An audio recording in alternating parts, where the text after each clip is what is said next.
శ్రావ్య ఎక్కడికి వెళ్ళినట్టు సర్వేష్? అసలే అది బ్యాడ్ మూడ్లో ఉంది.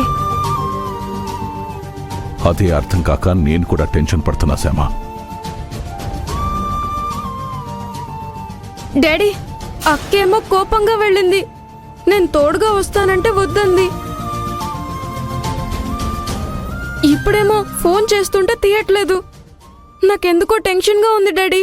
ఇలా ఇవ్వ, నేను ట్రై చేస్తా.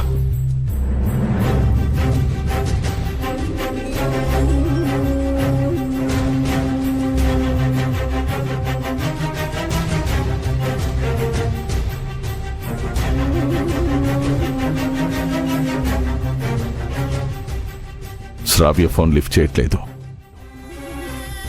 ఎటు వెళ్ళిందో ఇన్ఫర్మేషన్ ఉన్నా కనీసం మనమే వెళ్ళి చూసేవాళ్ళం. ఇప్పుడు ఎలా డాడీ? ఏం జరుగుతుందో సైలెంట్గా చూస్తూ ఉండడం తప్ప ఏమీ చేయలేని నిస్సహాయ స్థితిలో మనల్ని దేవుడు పడేశాడు. మనం చెప్పింది శ్రావ్య వినదు. వెంట వస్తావంటే ఒప్పుకోదు.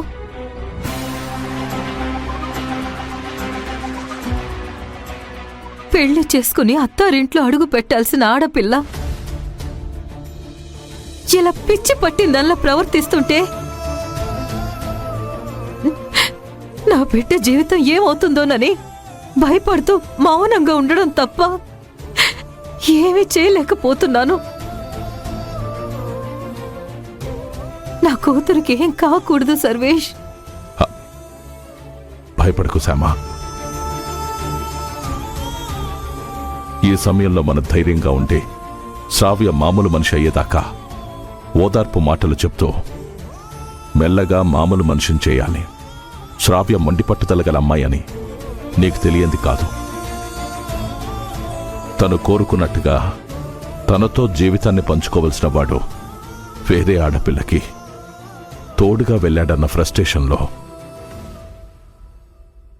ఆ నిజాన్ని డైజెస్ట్ చేసుకోలేక శ్రావ్య అలా బిహేవ్ చేస్తోంది. అంతేగాని నువ్వు భయపడుతున్నట్టు ఏమీ జరగదు. ఇలా ఎంతకాలం చూస్తూ ఉంటాం సర్వేష్? దాని జీవితం ఏమవ్వాలి? దాని గురించి ఆలోచిస్తున్న శ్యామల, శ్రావ్యాన్ని కోడలిగా చేసుకోవడం మాధవి గారికి ఇష్టమే. కానీ రాజీవ్ తల్లి మాట విని జ్యోతిని వదిలి శ్రావ్యని అంత ఈజీగా పెళ్లి చేసుకుంటాడా లేదా అనేది ఇప్పుడు జవాబు లేని ప్రశ్న.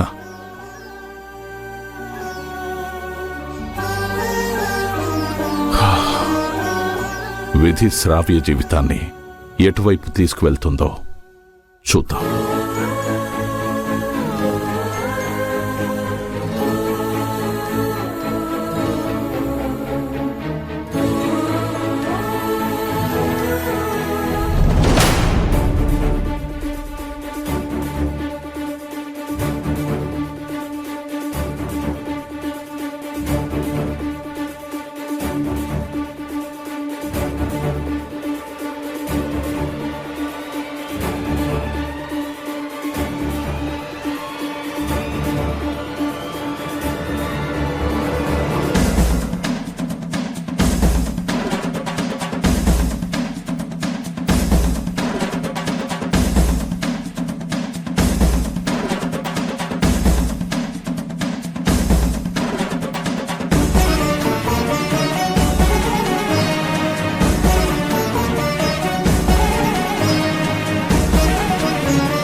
అన్నా, రే లడ్డు దొరికాడా?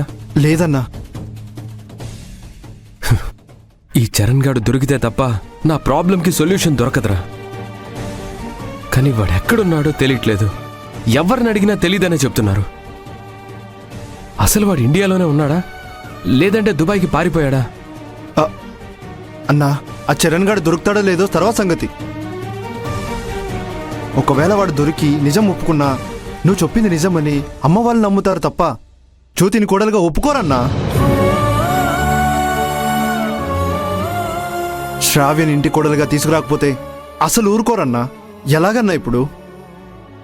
ఒక్కటి మాత్రం నిజం రాలడ్డు, ఇవన్నీ పక్కన పెడితే జ్యోతి జీవితాన్ని కాపాడాను. ఆ తృప్తి నాకుంది, అది చాలరా. నా భార్యగా జ్యోతినే ఇంట్లోకి అడుగు పెట్టాలన్నది నా కోరిక. శ్రావ్యాన్ని ఇంటి కోడలుగా రావాలన్నది మా అమ్మ ఆశ. అమ్మ ఇప్పుడు ఆవేశంలో ఉంది. అది తగ్గాక అమ్మకే నచ్చ చెప్తాను. నువ్వెంత నచ్చ చెప్పినా జ్యోతిని అమ్మ మెచ్చుకోదన్నా. ఇది నా అభిప్రాయం. చూద్దాంరా. ఎలాగైనా సరే జ్యోతి మెడలో తాలిపడి ఒక అద్భుతం జరిగింది కదా, ఇది కూడా అలాగే అవుతుందేమో రాలాటు. అది సరే, జ్యోతి తన మెడలో తాళి తీసేపోయింది కదన్నా. అలాంటి జ్యోతి నిన్ను భర్తగా ఒప్పుకొని ఇంటికి వస్తుందా? తనని కూడా ఏదో ఒకలా కన్విన్స్ చేసి ఇంటికొచ్చేలా చేయాలరా. సరే అన్నా, ముందైతే ఆ వెధవని పట్టుకుందాం. వీళ్ళెంత ప్రయత్నం చేద్దాం. పదరా.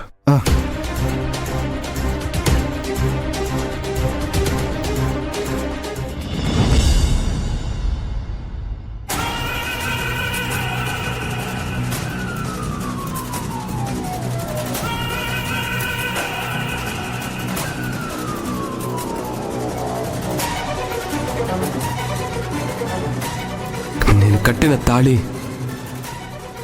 తన మెడలోనే ఉండాలి. జ్యోతి జీవితం నాశనం కాకూడదని మాత్రమే తన మెడలో తాళి కట్టాను.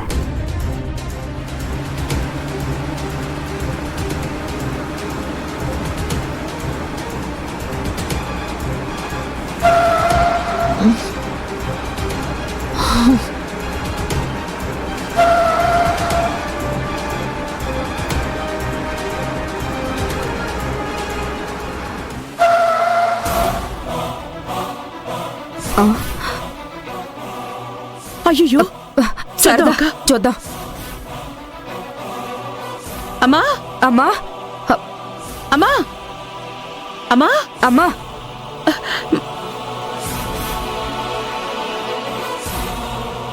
అమ్మాయి, అమ్మాయి, ఎవరై ఉంటారు జన్మ? అయ్యో, శ్రావ్య అక్క, నా కూతురు శ్రావ్య. శ్రావ్య, శ్రావ్య, నా కూతురు ఏంటి స్పృహ పడిపోయింది. అమ్మ శ్రావ్య, కళ్ళు తెరువు అమ్మా.